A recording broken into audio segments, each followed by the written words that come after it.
എൻ്റെ ദൈവവിളി പ്രോഗ്രാമിൻ്റെ ഇന്നത്തെ അധ്യായത്തിൽ നാം പരിചയപ്പെടുന്നത് ക്രിസ്തുദാസി സമൂഹാംഗവും ക്രൈസ്തവ ഗാനരചയിതാവും ക്രൈസ്തവ ഗായികയുമായ സിസ്റ്റർ ലിസ അലക്സ് എസ്കേഡിയുടെ ദൈവവിളി അനുഭവങ്ങളാണ്. വയനാട് ജില്ലയിൽ കല്ലുവയൽ പനമരം മടത്തിൽകുന്നേൽ അലക്സാണ്ടർ മറിയാമ്മ ദമ്പതികളുടെ മകളായി ജനനം. ബാല്യകൗമാരങ്ങളിൽ തന്നെ സന്യാസിനിയാകുവാനുള്ള വ്രതനിഷ്ഠയോടുകൂടിയുള്ള ജീവിതം, കർത്താവിൻ്റെ മണവാട്ടിയാകുവാനുള്ള തീവ്രമായ ആഗ്രഹത്തിൽ നേരിടേണ്ടി വന്ന പ്രതികൂലങ്ങളും പ്രതിസന്ധികളും അതിജീവിച്ചുകൊണ്ട് ക്രിസ്തുദാസി സമൂഹത്തിൽ അംഗമായി ചേർന്നു.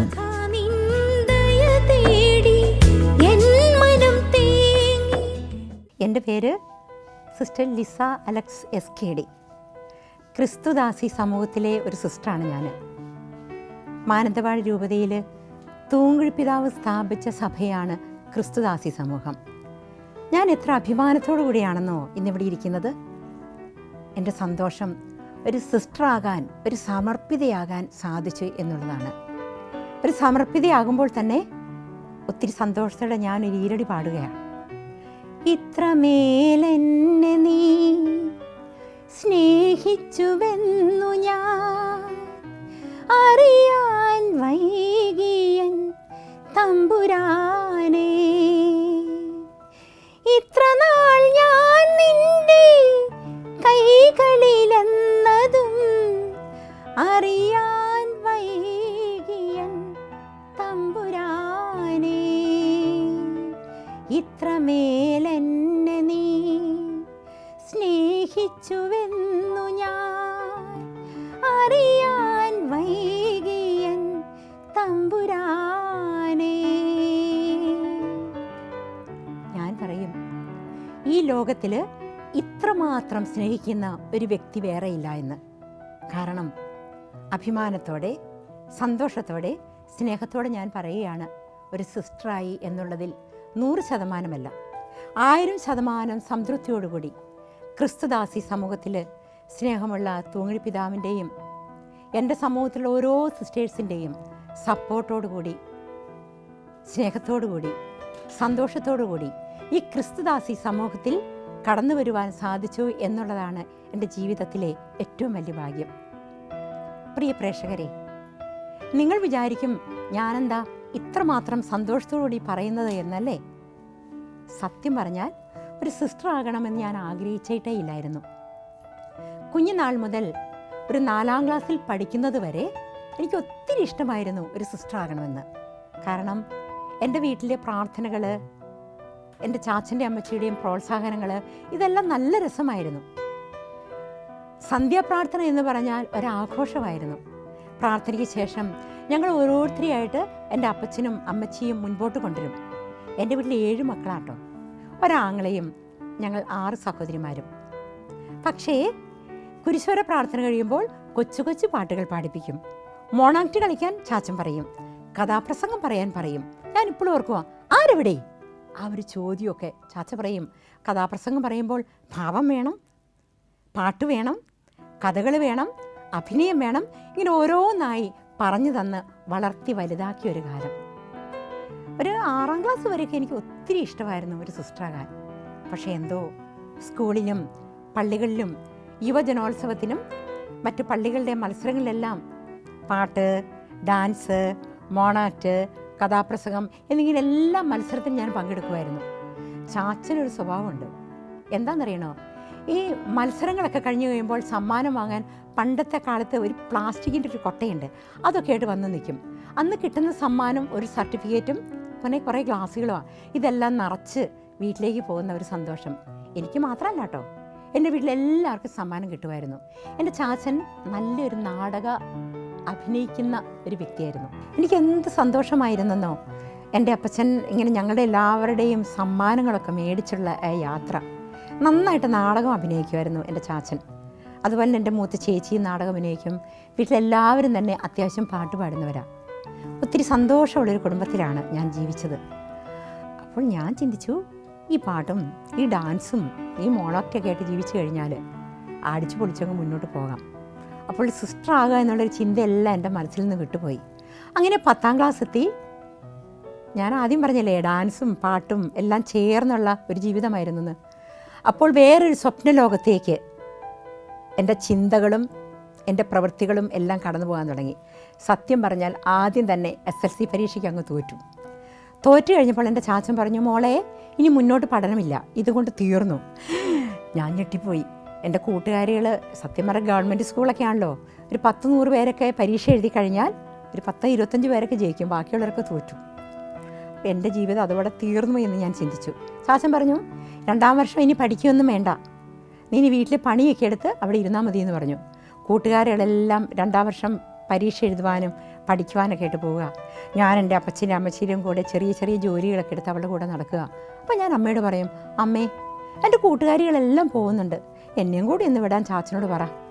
എന്തായാലും എൻ്റെ അമ്മയുടെ സംസാരം എൻ്റെ ചാച്ചൻ്റെ കാതിലെത്തി. നിങ്ങൾക്കറിയണോ, ഓണപ്പരീക്ഷ ആകാറാകുമ്പോഴാണ് 2ാം വർഷം SSLC പരീക്ഷ എഴുതുവാനായിട്ട് പണ്ടൊക്കെ കാലത്തൊക്കെ പറയും സെക്കൻഡ് ഇയർ SSLC പാസ്സാവുക എന്ന് പറയുന്നത്. അങ്ങനെ ഞാൻ സെക്കൻഡ് ഇയർ SSLC പഠിക്കാൻ തുടങ്ങിയപ്പോൾ വീണ്ടും എൻ്റെ ചിന്തകൾ മാറിത്തുടങ്ങി. കളിയും ഡാൻസും പാട്ടും ഒക്കെയായി അങ്ങനെ ജീവിതം മുന്നോട്ട് പോവുകയാണ്. അങ്ങനെ മുന്നോട്ട് പോയി സെക്കൻഡ് ഇയർ SSLCയും പാസ്സായി. ഒരു സത്യം പറയട്ടെ, ഈ പഠിക്കുന്ന കാലത്ത് രക്തവാതം എന്ന് പറയുന്ന ഒരു ചെറിയ രോഗം എന്നിൽ വന്ന് പിടിപെട്ടു. ഇതെപ്പോഴാണ് പിടിപെട്ടതെന്നറിയാവോ?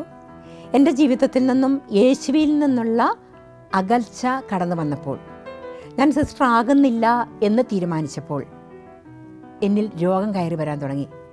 അന്നേരം എൻ്റെ കൂട്ടുകാരികളോട് ഞാൻ പറയും, അതായത് മരുന്നൊക്കെ കഴിക്കാൻ തുടങ്ങി, വെള്ളത്തിൽ ചവിട്ടരുത്, ഒരു കാല് നനയ്ക്കരുത് എന്നൊക്കെ ഡോക്ടർ എന്നോട് പറഞ്ഞു. അപ്പോൾ എൻ്റെ കൂട്ടുകാരിയായ ഒരു സാലി ഉണ്ടായിരുന്നു, ഒരു റോസക്കുട്ടി ഉണ്ടായിരുന്നു. അവൾ പറയും, നീ ഇതോർത്ത് നീ വരാതിരിക്കരുത്, നീ 1ാമത് ഓണപ്പരീക്ഷ തുടങ്ങുമ്പോഴാണ് നീ സെക്കൻഡ് ഇയർ SSLCക്ക് ചേരുന്നത്, അപ്പോൾ ഇനിയും നീ വരാതിരുന്നാൽ നിനക്ക് പഠിക്കാൻ പറ്റത്തില്ല, അപ്പോൾ നീ എങ്ങനെയെങ്കിലും വരണമെന്ന് പറഞ്ഞുകൊണ്ട് ഞാൻ എങ്ങനെയാണ് പോകുന്നതെന്നറിയാവോ? അവർ 2 പേരുടെയും തോളിൽ എൻ്റെ കൈ ഇങ്ങനെ ഇടും. ഞാൻ ഒരു കാലിങ്ങനെ പൊക്കിപ്പിടിക്കും, ഈ രക്തവാതം വന്നൊരു കാലുണ്ടല്ലോ അത് പൊക്കിപ്പിടിച്ച്, വെള്ളം ഒരു മുട്ടോളപ്പമേ ഉള്ളൂ, എന്നിട്ട് ചാടി ചാടി ചാടി പുഴയ്ക്ക് അക്കരയ്ക്ക് എന്നെ അവരെത്തിക്കും. പിന്നെ ഞാൻ നടന്നു പോകും. ഇങ്ങനെ ഒത്തിരി കഷ്ടപ്പെട്ടാണ് ഞാൻ സെക്കൻഡ് ഇയർ SSLC തന്നെ പഠിച്ചത്.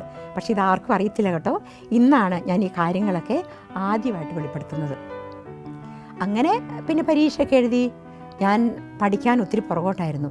ഞാൻ മാതാവിന് മുമ്പിൽ പോയി നിന്ന് പ്രാർത്ഥിക്കും, എൻ്റെ അമ്മേ, എൻ്റെ മാതാവേ, എന്നെ സഹായിക്കണേ എന്നൊക്കെ പറഞ്ഞുകൊണ്ട്. അങ്ങനെ പ്രാർത്ഥിച്ച് ഞാൻ ആ പരീക്ഷ പാസ്സായി കഴിഞ്ഞപ്പോൾ ഞാൻ എൻ്റെ അമ്മയോട് പറഞ്ഞു, അമ്മേ എന്നെ നേഴ്സിങ്ങിന് വിടുവാണെങ്കിൽ ഒത്തിരി നല്ലതാണ്. ഞാനൊരു നേഴ്സിംഗൊക്കെ പഠിച്ച് നല്ലൊരു ജോലിയൊക്കെ ലഭിച്ചു കഴിയുമ്പോൾ നമുക്ക് വീട്ടിൽ അല്പം കൂടി സാമ്പത്തികമായിട്ട് ഉയരും. സത്യം പറഞ്ഞാൽ അത്യാവശ്യം സാമ്പത്തികമുണ്ട്, നന്നായി ഭക്ഷണം കഴിച്ച് സന്തോഷമുള്ളൊരു കുടുംബമായിരുന്നു എൻ്റെ വീടും എൻ്റെ പാരൻസും എൻ്റെ ഇടവകയും ഇടയുള്ള വികാരിച്ചന്മാരും എല്ലാവരും സപ്പോർട്ട് ചെയ്ത് 3ാം ക്ലാസ്സിൽ തുടങ്ങിയ പാട്ടാണ്, അത് ഇന്ന് വരെ നിന്നിട്ടില്ല. അങ്ങനെ പാട്ടുപാടി സന്തോഷത്തോടെ മുന്നോട്ട് പോകുന്ന ഒരു ജീവിതം. എന്തായാലും ഞാൻ ജയിച്ചു, മാതാവിനോട് പ്രാർത്ഥിച്ച് ജയിച്ചു കഴിഞ്ഞു. അപ്പോൾ എൻ്റെ ചാച്ചൻ്റെ ചേട്ടൻ്റെ വീട്ടിൽ 3 സിസ്റ്റേഴ്സുണ്ട്. അവരവധിക്ക് വരുമ്പോൾ ഞാൻ ഓടിപ്പോകും. ചാച്ചനോട് പറയും, ചാച്ച അവരവധിക്ക് വന്നിട്ടുണ്ട്, ഞാൻ അവിടെ പൊക്കോട്ടെ. എന്നെ കെഞ്ചി ചോദിക്കുമ്പോൾ ചാച്ചൻ പറയും, മോള് പൊക്കോളാൻ. എന്തിനാ പോണേന്നറിയാവോ? അവർ കുറേ മാതാവിൻ്റെ പടവും ഈശോയുടെ പടവും ഒക്കെ ആയിട്ട് ഇങ്ങനെയാണ് വീട്ടിൽ വരുന്നത്. അങ്ങനെ വീട്ടിലേക്ക് അവരുടെ വീട് കൊമ്മയാട് എന്ന് പറഞ്ഞ സ്ഥലത്താണ്. അവിടുന്ന് എൻ്റെ വീട്ടിലേക്ക് എൻ്റെ ചേച്ചി, ഒരു സിസ്റ്ററുണ്ട്, സെലിൻ ചേച്ചി, സിസ്റ്റർ ബ്രിജിത എന്ന് പറയും, ചേച്ചിയുണ്ട്. പിന്നെ അവരുടെ ഒരു ആങ്ങളയുണ്ട്, ദ്വാരക ഹയർ സെക്കൻഡറി സ്കൂളിലെ അധ്യാപകനായിരുന്നു, ഇപ്പോൾ റിട്ടയറായി. ഇവർ 2 പേരുടെയും കൂടെ ഞാനിങ്ങനെ എൻ്റെ വീട്ടിലേക്ക് തിരിച്ചു വരിക. അപ്പോൾ അതിനിടയിൽ ഒരു പുഴയുണ്ട്. ആ പുഴയിൽ തോണി കയറി വേണം വരാൻ. അന്ന് നല്ല മഴക്കാലമാണ്, വെള്ളമൊക്കെ ഇങ്ങനെ ഉയർന്നു പൊങ്ങി നടക്കുകയാണ്. അന്ന് വരെ എനിക്ക് തോണിയിൽ കയറാൻ ഒരു ഭയമില്ല. അപ്പോൾ തോണിക്കാരൻ പറഞ്ഞു, ഏയ് മോളെ, തോണിയിൽ കയറുമ്പോൾ ഇപ്രാവശ്യം ഓരോരുത്തർ കയറിയാൽ മതി എന്ന് പറഞ്ഞു.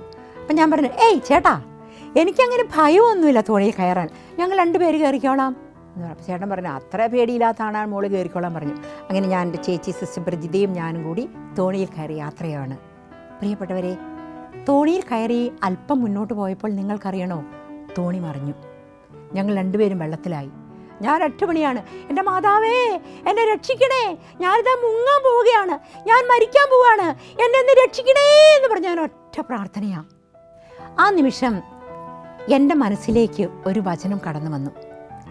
യേശയ്യാ പ്രവാചകൻ്റെ പുസ്തകത്തിൽ 58 അധ്യായം 9 വാക്യം. നീ പ്രാർത്ഥിച്ചാൽ കർത്താവ് ഉത്തരമരുളും, നീ നിലവിളിക്കുമ്പോൾ ഇതാ ഞാൻ എന്ന് പറയും. ആ വചനം എൻ്റെ മനസ്സിലേക്ക് വന്നു. പക്ഷേ ആ നിമിഷം തന്നെ ആ തോണിക്കാരൻ എൻ്റെ കൈയും എൻ്റെ ചേച്ചിയുടെ കൈയും പിടിച്ചുകൊണ്ട് നീന്തി അക്കരയ്ക്ക് കടന്നു. ഞാൻ വിചാരിച്ചു ഞാൻ മരിച്ചുപോയി എന്നാ. പക്ഷെ ഒരു നിമിഷം കൊണ്ട് ഞാൻ നോക്കുമ്പോൾ ഈ പുഴയുടെ കരയിൽ നനഞ്ഞു കുളിച്ച് എൻ്റെ ചേച്ചിയും ഞാനും നിൽക്കുക. ചേച്ചി എന്ന് പറയുന്ന എൻ്റെ ഒരു കസിൻ ചേച്ചിയാണ്. ഇപ്പോഴും ആ ചേച്ചി സിസ്റ്ററാണ്. സിസ്റ്ററിൻ്റെ പേര് സിസ്റ്റർ ബ്രജിത എന്നാണ്. എൻ്റെ മനസ്സിൽ ഈ പാട്ട് ഓടിയെത്തി. താങ്ങുന്ന ദൈവം കൂടെയുള്ളപ്പോൾ തളരുന്നതെന്തേ കുഞ്ഞേ, തളരുന്നതെന്തേ കുഞ്ഞേ, തകർച്ചകളെല്ലാം നന്മയായി മാറ്റും, തുണയായി നിൽക്കും, അനുഗ്രഹമേകും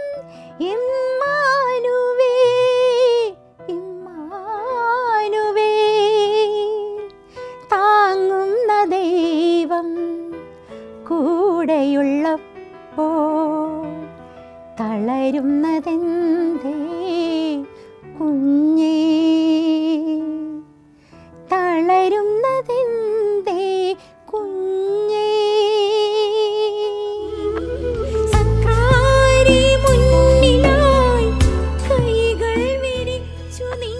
1989 മെയ് 10 സന്യസ്തവ്രതം സ്വീകരിച്ചു. തുടർന്ന് ക്രിസ്തുദാസി സമൂഹത്തിൽ നിന്നുകൊണ്ട് ക്രിസ്തുവിനെ ഉയർത്തുന്ന അനേകം പ്രവർത്തനങ്ങൾക്ക് നേതൃത്വം നൽകി. പരിശുദ്ധ മാതാവിൻ്റെ അനുഗ്രഹ നിറവുകളെപ്പറ്റി നിരവധി ക്രൈസ്തവ ഗാനങ്ങൾ രചിച്ചു. നിരവധി ഗാനങ്ങൾക്ക് സംഗീതം നൽകി. വിശുദ്ധ മത്തായി എഴുതിയ സുവിശേഷം 19 അധ്യായം 29 തിരുവചനം. എൻ്റെ നാമത്തെ പ്രതി ഭവനത്തെയോ പിതാവിനെയോ മാതാവിനെയോ സഹോദരന്മാരെയോ സഹോദരിമാരെയോ വയലുകളെയോ പരിത്യജിക്കുന്നവന് 100 ഇരട്ടി പ്രതിഫലം നൽകുമെന്ന്, അതോടൊപ്പം നിത്യജീവനും. പ്രിയപ്പെട്ടവരെ, ഈ വചനം കിട്ടിയപ്പോൾ ഞാൻ തന്നെ അതിശയപ്പെട്ടു പോയി. എൻ്റെ മനസ്സിൽ ഞാൻ ഇതിനെ കുറിച്ചിട്ടു, ഇല്ല, ഞാൻ നേഴ്സിങ്ങിന് പോകുന്നില്ല, ജോലിക്ക് പോകുന്നില്ല, ഞാൻ പഠിക്കാൻ പോകുന്നില്ല, ഞാൻ പോവുകയാ ഒരു കോൺവെൻറ്റിലേക്ക്. അന്ന് വരെ ഉണ്ടായിരുന്ന ആ തീരുമാനം മാറ്റിയിട്ട് ഞാൻ എൻ്റെ അമ്മയുടെ അടുത്ത് പറഞ്ഞു, അമ്മേ, ഞാൻ കോൺവെൻറ്റിൽ പോവുകയാണ്. അപ്പം അമ്മ പെട്ടെന്ന് സ്വരമുയർത്തി പറയാ, നീയല്ലേ പറഞ്ഞത് നിനക്ക് നേഴ്സിങ്ങിന് പോകണമെന്ന്, പിന്നെ നീ എന്തിനാ പെട്ടെന്നൊരു തീരുമാനം? അമ്മയ്ക്കറിയോ, ഞാനിന്ന് വെള്ളത്തിൽ വീണു. സെരിൻ ചേച്ചിയും ഞാനും കൂടി തോണിയിൽ കയറിയപ്പോൾ ആ തോണി മറിഞ്ഞുപോയി. അമ്മ അതിശയപ്പെട്ടു. എന്തോ എനിക്ക് അറിഞ്ഞുകൂടാ. എൻ്റെ കാലിലെ രക്തപാതവും ഈ തോണി മറിഞ്ഞതും എല്ലാം ഓർത്തപ്പോൾ ഞാൻ ചിന്തിച്ചു പോയി, എൻ്റെ ഈശോയ്ക്ക് എന്നെ വേണം. അതുകൊണ്ടാണ് ജീവിതത്തിൽ പാളിച്ചകൾ വരുന്നത്, തോൽവി സംഭവിക്കുന്നത്. അന്നേരം ഞാൻ തീരുമാനത്തിൽ പറഞ്ഞു, അമ്മേ, ഞാൻ പോവുകയാ. അമ്മ പറഞ്ഞു, നീ തീരുമാനം എടുക്കാൻ നിൽക്കട്ടെ, ചാച്ചനോടൊന്ന് പറയട്ടെ.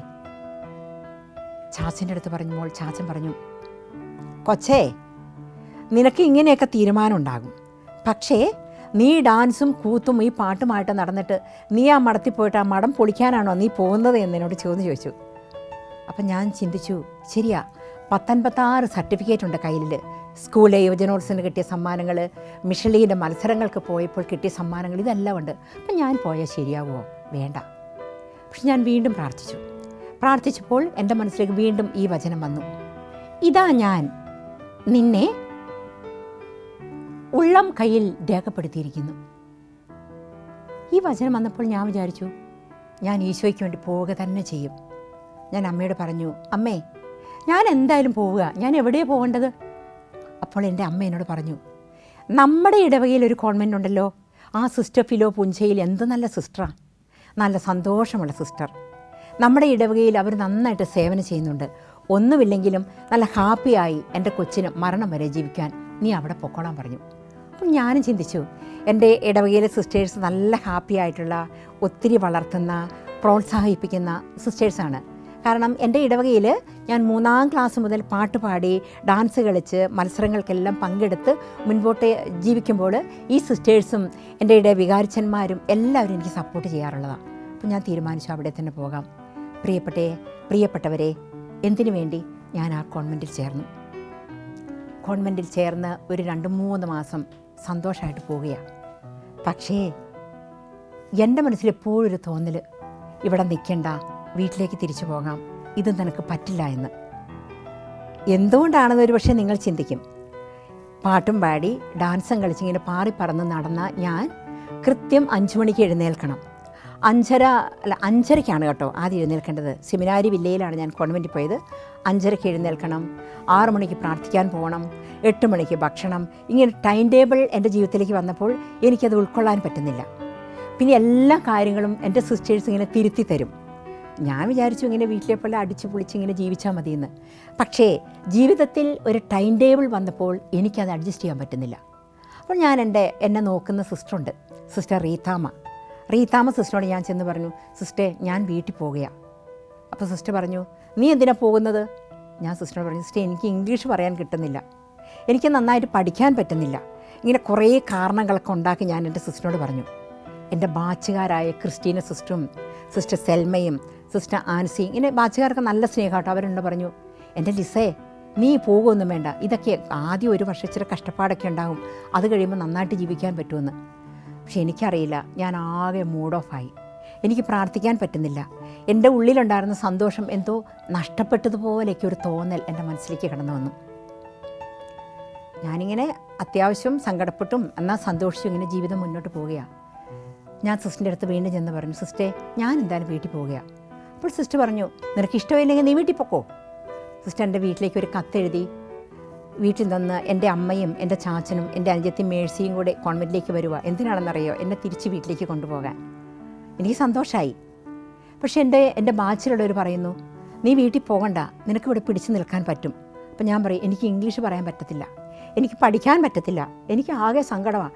ഞാനിങ്ങനെ വിങ്ങിപ്പൊട്ടി അവരുടെ ഇടയിൽ ഇങ്ങനെ കരഞ്ഞുകൊണ്ട് പറയും. അവരുടെ സപ്പോർട്ട്, എൻ്റെ അധികാരികളുടെ സപ്പോർട്ട് എല്ലാം കണ്ടപ്പോൾ എനിക്ക് സിസ്റ്റർ ആകണമെന്നുമുണ്ട്, പക്ഷേ ഇവിടുന്ന് വീട്ടിൽ പോകണമെന്നുമുണ്ട്. എൻ്റെ പ്രിയപ്പെട്ട പ്രേക്ഷകരെ, നിങ്ങൾക്കറിയണോ, അന്ന് രാത്രി ഞാൻ കിടന്നുറങ്ങി. ഒരു 12 മണിയായപ്പോൾ ഞാൻ എഴുന്നേറ്റു.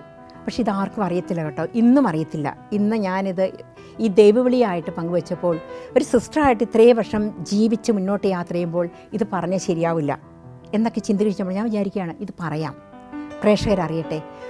കുടുംബജീവിതത്തിൽ ഒത്തിരിയേറെ പ്രശ്നങ്ങൾ വരാറുണ്ട്, അതുപോലെ സമൂഹ ജീവിതത്തിലും വരാറുണ്ട്. പക്ഷേ ഇതിൽ നിന്നും പരിശുദ്ധാത്മാവിൻ്റെ ശക്തി നമ്മിൽ വന്നു നിറയുമ്പോൾ, അഭിഷേകത്താൽ നിറച്ചു കഴിയുമ്പോൾ, പഴയ ജീവിതത്തെ ഉരിഞ്ഞു മാറ്റി ഒരു പുതിയ സൃഷ്ടിയായി ദൈവം എന്നെ മാറ്റി മറിച്ച ഒരു സംഭവമായതുകൊണ്ടാണ് ഞാൻ നിങ്ങളോട് പറയുന്നത്. ഇത് 12 മണിയായപ്പോൾ ഞാൻ മെല്ലെ എഴുന്നേറ്റു.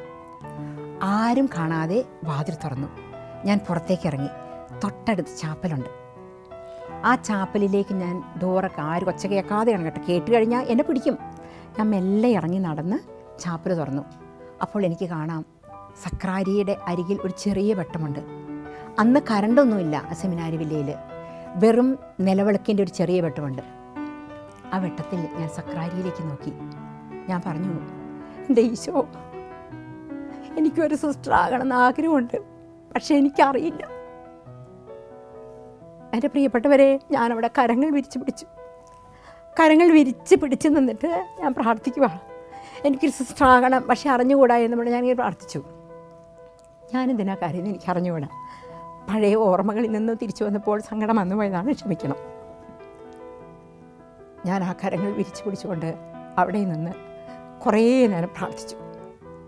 സക്രാരിയിരിക്കുന്ന ഈശോ, നീ എന്നെ അനുഗ്രഹിക്കണം, എനിക്കൊരു സിസ്റ്ററാകാൻ പറ്റുന്നില്ല, വീട്ടുകാരെന്നെ അനുഗ്രഹിച്ച് വിട്ടതാണ്, പക്ഷേ എങ്ങനെയെങ്കിലും ഒരു സിസ്റ്ററാകണമെന്ന് ആഗ്രഹം ഉണ്ടെങ്കിൽ ഇങ്ങനെയൊന്നും ആകാൻ പറ്റത്തില്ലല്ലോ. ഞാൻ ഒത്തിരി സങ്കടത്തോടുകൂടി, എനിക്കറിയില്ല, ഒരു മണിക്കൂർ സമയം ഞാൻ അവിടെ ഇരുന്ന് പ്രാർത്ഥിച്ചു. നിമിഷങ്ങൾ കൊഴിയവേ കണ്ണീരു വറ്റിയൻ കവിളിൽ നീർച്ചാലുകൾ രൂപമായി നിമിഷങ്ങൾ കൊഴിയവേ. കണ്ണീരു വറ്റിയൻ കവിളിൽ നീർച്ചാലുകൾ രൂപമായി കണ്ണീരു വറ്റി ഞാൻ തളർന്നൊരാ നേരം. ഗായിക എന്ന നിലയിൽ സഭയിലെ വിവിധ കൂദാശകളോടനുബന്ധിച്ചുള്ള ഗാന ശുശ്രൂഷകൾക്ക് നേതൃത്വം നൽകി വരുന്നു. സന്യസ്ത ജീവിതം സ്വപ്നം കണ്ട് ബാല്യകൗമാരങ്ങളിൽ തന്നെ കർത്താവിനോടൊത്ത് ആരംഭിച്ച യാത്ര ഇന്നും പ്രകാശപൂരിതമായി തുടരുകയാണ്. Sister Lisa Alex.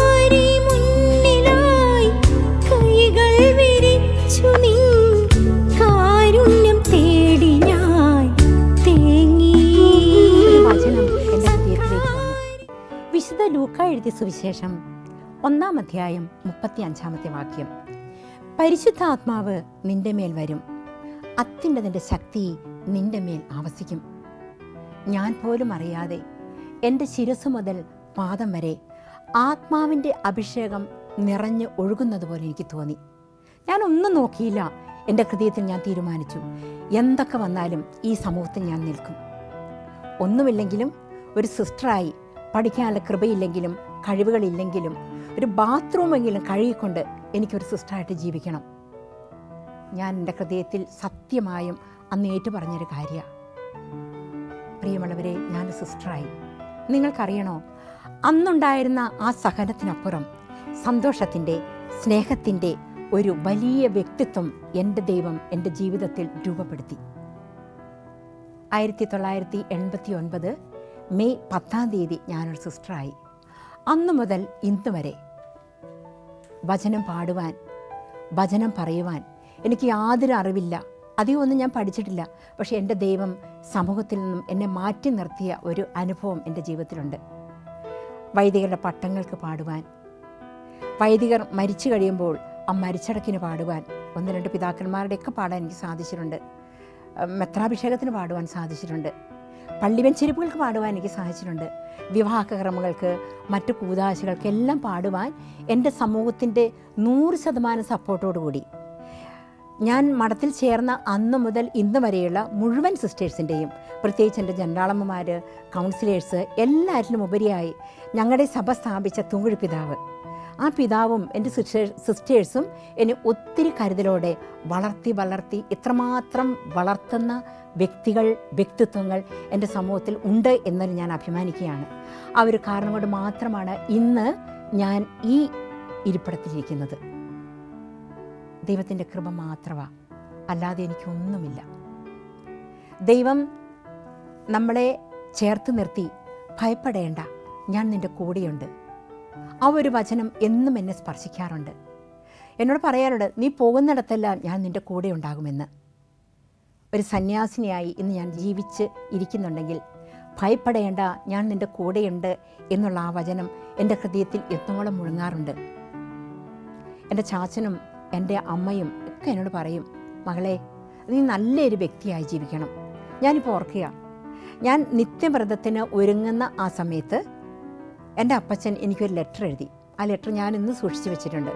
ആ ലെറ്ററിനകത്ത് 1-2 അക്കങ്ങളിട്ട് എഴുതിയിട്ടുണ്ട്, നീ നല്ലൊരു വ്യക്തിയായി തീരണം, സമൂഹത്തിലും ചെല്ലുന്നിടത്തെല്ലാം എല്ലാവർക്കും അഭിമാന താരമായി നീ വളരണമെന്ന്. ആ കത്ത് ഞാൻ ഇടയ്ക്കിടയ്ക്ക് ഒന്ന് വായിച്ചു നോക്കും. ആടുകളെ മേയ്ക്കുക, ആടുകൾക്ക് വേണ്ടി നീ ജീവിക്കുക എന്നൊക്കെയുള്ള അതെല്ലാം ഞാനിങ്ങനെ ഇടയ്ക്കിടയ്ക്ക് ഓർക്കാറുണ്ട്, എടുത്ത് വായിക്കാറുമുണ്ട്. എൻ്റെ കുടുംബത്തിൽ എൻ്റെ സഹോദരങ്ങളെല്ലാം ഒത്തിരി സന്തോഷമായിട്ട് ജീവിക്കുന്നവരാണ്. ഒരു സഹോദരനും 6 പേരാണെന്ന് ഞാൻ പറഞ്ഞല്ലോ. അനിയത്തി സിസ്റ്റർ ഇപ്പോൾ ഇറ്റലിയിൽ വർക്ക് ചെയ്യുന്നുണ്ട്. ഞങ്ങളുടെ തന്നെ സമൂഹത്തിലുള്ളൊരു സിസ്റ്ററാണ്. പക്ഷെ ഞാൻ എന്തിനാണ് ഇത് പറയുന്നത് വെച്ചാൽ, ദൈവം നമ്മളെ വിളിച്ചിട്ടുണ്ടെങ്കിൽ ബാക്കി കാര്യങ്ങളെല്ലാം ദൈവം തന്നെ നോക്കിക്കൊള്ളും. ക്രിസ്തുദാസി സമൂഹത്തിൽ വന്ന അന്ന് മുതൽ ഇന്ന് വരെ ഇത്രമാത്രം മനോഹരമായി എന്നെ നയിക്കുന്നുണ്ടെങ്കിൽ അത് ദൈവത്തിൻ്റെ കൃപ മാത്രമാണ്. പഠനമല്ല, കഴിവുകളല്ല, ഒന്നുമല്ല. ഓരോ കാര്യം ചെയ്യുവാനും എൻ്റെ ദൈവം എൻ്റെ കൂടെയുണ്ട് എന്ന് 100% വിശ്വസിച്ചുകൊണ്ട് ജീവിക്കുവാൻ ആത്മാവിൻ്റെ കൃപ, ആത്മാവിൻ്റെ അഭിഷേകം തക്ക സമയത്ത് എനിക്ക് തന്ന് എന്നെ വളർത്തുന്നു. ദൈവത്തിന് 1000 നന്ദി പറയുക. കൃപയില്ലാതെ എനിക്ക് ഇവിടെ വന്ന് നിൽക്കാൻ പറ്റത്തില്ല. ഞാനിപ്പോൾ ഓർക്കുന്ന ഈ ഇരടിയാണ്. ഞാനെന്താകുന്നുവോ നാഥാത് നിൻ കൃപയാൽ മാത്രം,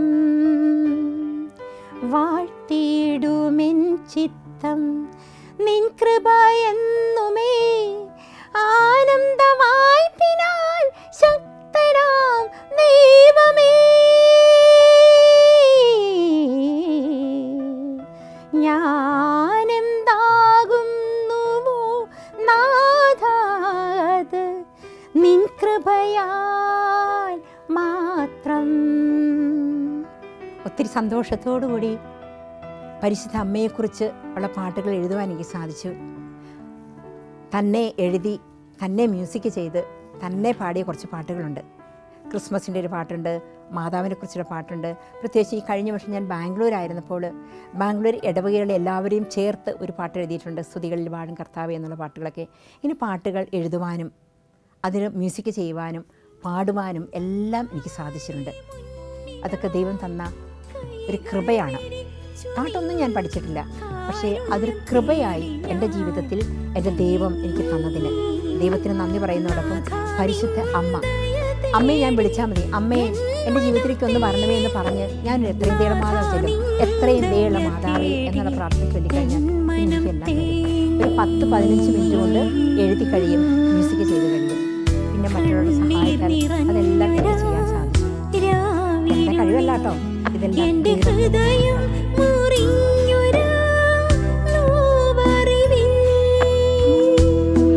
തന്നെ വിളിച്ച ദൈവത്തിനു വേണ്ടി തന്റെ വിളിയും തിരഞ്ഞെടുപ്പും ഇന്നതെന്ന് മനസ്സിലാക്കിക്കൊണ്ട് ദൈവം തനിക്ക് നൽകിയ കൃപകളിലൂടെയും താലന്തുകളിലൂടെയും ദൈവനാമ മഹത്വത്തിനു വേണ്ടി തന്റെ ജീവിതം സ്വയം സമർപ്പിച്ച് സമർപ്പിത ജീവിതത്തിന്റെ പൂർണ്ണതയിൽ ആത്മീയ ചൈതന്യം പകർന്നുകൊണ്ട് അനേകർക്ക് ആശ്വാസമായി ക്രിസ്തു സ്നേഹത്തിൽ ജീവിതം തുടരുകയാണ് സിസ്റ്റർ ലിസ അലക്സ് SKD. ക്രൈസ്തവ ഗായികയും ക്രൈസ്തവ ഗാനരചയിതാവും ക്രിസ്തുദാസി സമൂഹാംഗവുമായ സിസ്റ്റർ ലിസ അലക്സ് SKD ദൈവവിളി അനുഭവങ്ങൾ പങ്കുവച്ചുകൊണ്ട് എന്റെ ദൈവവിളി